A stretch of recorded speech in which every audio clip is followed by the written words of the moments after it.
음, 봄에 씨를 뿌리기 전에 농부들이 이렇게 가장 중요하게 생각하는 것은 밭을 이렇게 갈아주는 것이잖아요. 깊게 갈아줄수록 그 안에 이렇게 풍성하게 어떤 공기도 들어가고 물도 잘 스며들 수 있고 영양분들도 잘 스며들 수 있어서 씨들이 잘 발화하고 또 발화된 것들은 깊게 뿌리를 내릴 수가 있죠. 어, 그처럼 우리의 의식 자체도 평소에는 이렇게 단단하게 굳어져 있어요. 여기에다가 바로 어떤 글의 씨앗, 생각의 씨앗들을 뿌리면은 절대 이렇게 풍성하게 돋아날 수 없거든요.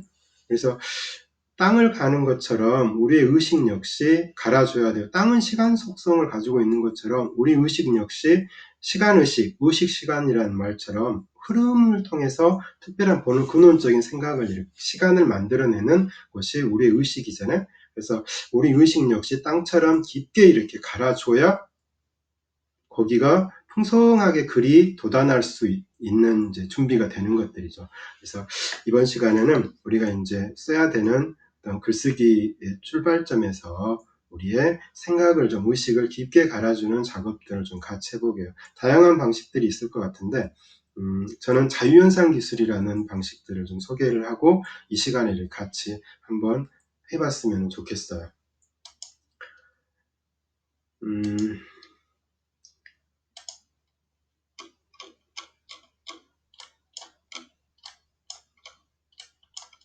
이 부분을 한번 쭉 읽어보도록 할게요.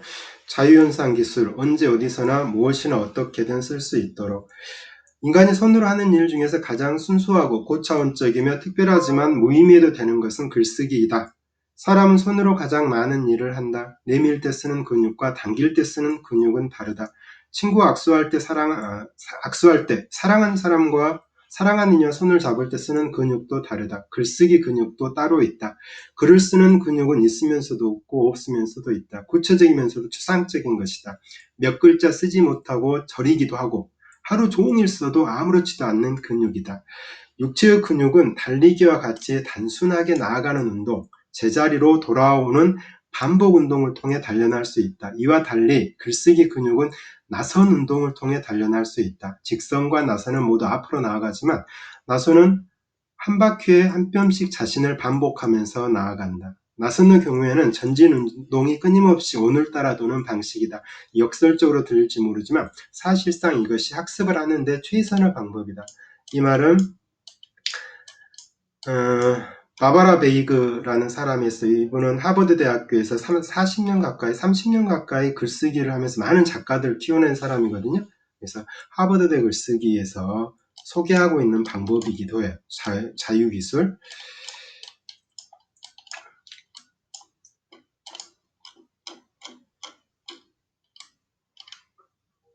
자, 나선 운동은 직선 운동을 꼬아놓은 것이다. 읽기와 쓰기는 다른 의미가 아니라 서로 이면을 이룬다. 같은 책을 여러 번 읽어도 우리는 매번 다른 의미에 도달한다. 같은 주제를 가지고 글을 써도 매번 다르게 쓴다. 둘은 메비우스의 띠처럼 둘이면서 하나이고 하나이면서 둘이다. 메비우스 띠에는 세 개의 공간이 하나의 공간을 이룬다. 하나는 경험하는 공간이고, 경험하는 공간, 몸으로 경험하는 공간, 하나는 인지하는 공간이고, 이건 의식적으로 아는 공간, 하나는 지각하는 공간, 이건 감각적으로 지각하는 공간.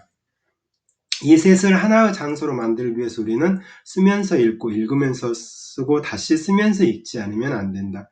머리로 쓰는 글은 정해진 틀에 고의받기 쉽다. 이건 뭐 인지적인 글쓰기가 되겠죠. 글은 손이 쓰도록 해야 한다. 손이 알아서 쓸 수 있을 때까지 연습을 게을리하지 않아야 한다. 그래야 글쓰기 근육을 제대로 단련할 수 있다. 바바라 베이그는 글쓰기 훈련법으로 프리라이팅을 제안한다. 펜과 종이를 준비하라. 10분 정도 시간을 갖는다. 시계를 놓고 펜과 종이에 슬쩍 눈길을 준다. 뚫어지게 쳐다볼 필요는 없다. 출발선상에선 달리기 선수처럼 심호흡을 하고 마음을 가라앉힌다. 이어 펜을 집어들고 딱 10분간 달려보는 것이다. 무슨 내용이라도 좋다. 꼭 주제를 정할 필요가 없다. 머리에 맴돌던 주제를 고집할 필요도 없다. 어떻게 구성할 것인지 생각하지 않아도 된다. 심지어 내용을 이해할 필요도 없다. 그것을 볼 사람은 아무도 없으니까 원하지 않는다면 그것을 되풀이해 읽을 필요도 없다. 무엇을 쓰든 상관없다. 그저 쉬지 않고 펜을 놀리는 것이다. 가장 중요한 것이에요. 무엇을 쓰든 상관없다. 그저 쉬지 않고 펜을 놀리는 것이다. 몇 분 동안? 그렇죠. 10분 동안. 이렇게 10분 동안 펜을 쉬지 않고 놀릴 수 있어야 비로소 글을 쓸 수 있는 몸의 준비가 된다는 것이에요. 10분 동안 펜을 놀리는 것이 가능해야 한다. 10분 동안 펜으로 놀 수 있어야 한다. 당신은 글 쓰는 사람의 대열에 비로소 입문하게 된다. 프리라이팅은 창조적 기능을 위한 유산소 운동과 같다. 멈출 필요가 없다. 생각을 하고 써서는 제대로 글쓰기 근육을 단련할 수 없다. 절대 쓰지 않아야 할 것은 지우개뿐이다. 무심필로 쓰는 것이다. 펜으로 달려보는 것이다. 자신이 쓰는 글을 아무도 읽지 않으리라는 걸 알기 때문에 창조적 기능을 마음껏 펼칠 수 있다. 달리기와 마찬가지로 일단 해보면 될 것이다. 창조적 기능은 생각을 제공하고 어휘를 제공하고 물음도 제기할 것이다. 이 기능은 도약을 가능하게 해주어 전혀 예상치 못한 곳으로 데려갈 때 스스로 놀라움을 느낄 수 있다. 이건 역시 이제 바버라 베이그의 말을 요약을 해 놓은 것입니다. 이것이 몸에 배이면 자투리 시간을 좀 더 값지게 보낼 수 있다. 자투리 시간을 기다릴 정도가 될 때부터 작가로서 잠재력이 터져 나오기 시작한다. 프리라이팅은 어떤 것도 고려하지 않고 글을 쓴다. 반면 자유연상 기술은 화제를 정하고 쓴다. 10분이 주어지면 어휘를, 문장을 하나 떠올린 후 자유연상 기술에 들어간다. 그러면 이제 글쓰기 훨씬 활용도가 높아질 수 있죠. 자, 6개월에 한 번 산을 오르는 것보다 날마다 가벼운 산책을 하는 것이 몸에 더 좋다. 여러분의 창조적 기능을 강화하는 데도 같은 이치가 적용된다. 프리라이팅 훈련을 한 번에 10분, 일주일에 3회를 몇 주간 반복하라. 그리고 어떤 일이 일어나는지 살핀다. 얼마 지나지 않아 이 훈련을 하루도 빼놓지 않고 하고 싶어질지 모른다. 일주일 하면은 7일 곱하기 24시간 곱하기 60분 하니까 만 80분의 시간이 있어요. 만 80분. 그 중에 3 곱하기 10분, 30분만 한번 할애를 해보자는 것이에요. 다만 몇 달 동안만. 일주일에 30분. 이 만 80분 중에서. 자신만의 글쓰기 근육을 얻을 때에라 비로 세상에서 유일한 자신만의 스토리를 세상과 더불어 그려갈 수 있다. 프리라이팅의 의미들은 좀 아시겠죠? 프리라이팅. 이게 이제 프리라이팅의 용지에 정해진 것은 없는데 이번 화제는 내가 제일 좋아하는 장소 혹은 기억에 남는 여행 이런 것들을 떠올리면서 아주 이렇게 10분간 쭉쭉쭉쭉 글을 막 되지도 않는 말까지 다 써본다는 것이에요.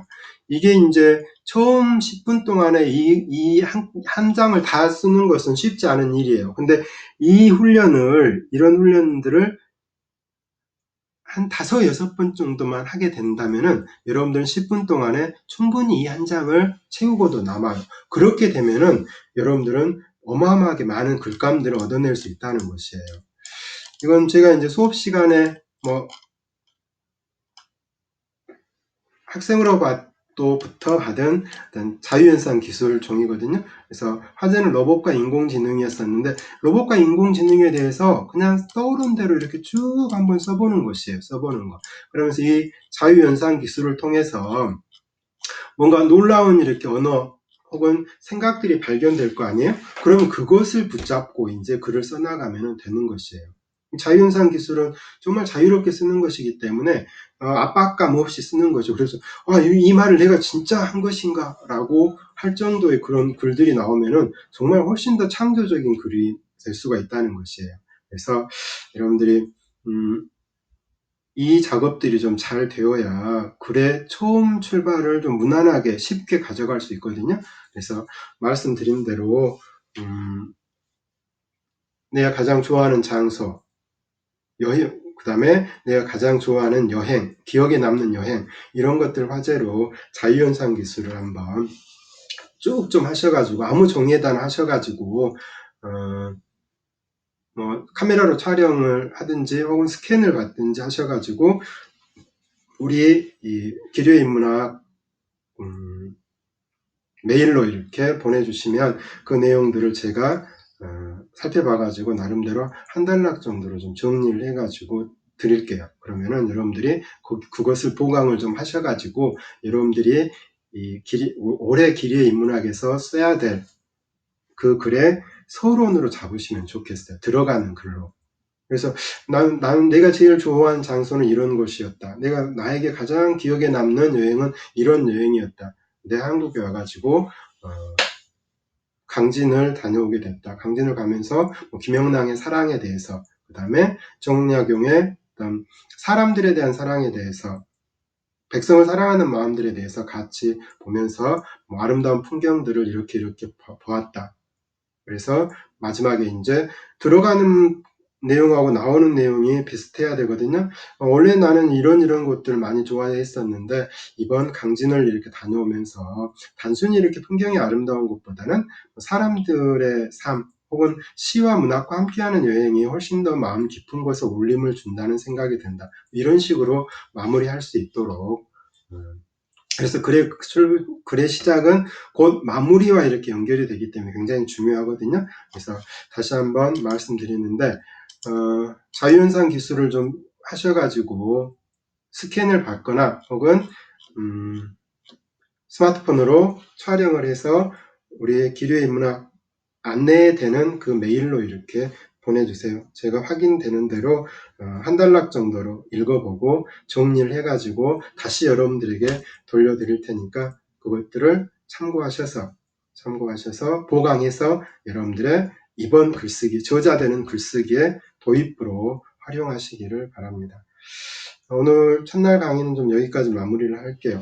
그리고 다음 주에는 실질적으로 자유현상 기술을 이후에 글을 구성하는 다양한 방식들에 대해서 살펴보도록 하겠습니다. 첫 강의인 고생들 많으셨고요. 하루빨리 코로나19가 좀 극복되고 대면으로 강의실에서 여러가지 이야기 나눌 수 있게 되었으면 좋겠습니다. 다음 주에 뵙도록 하죠. 수고 많으셨습니다.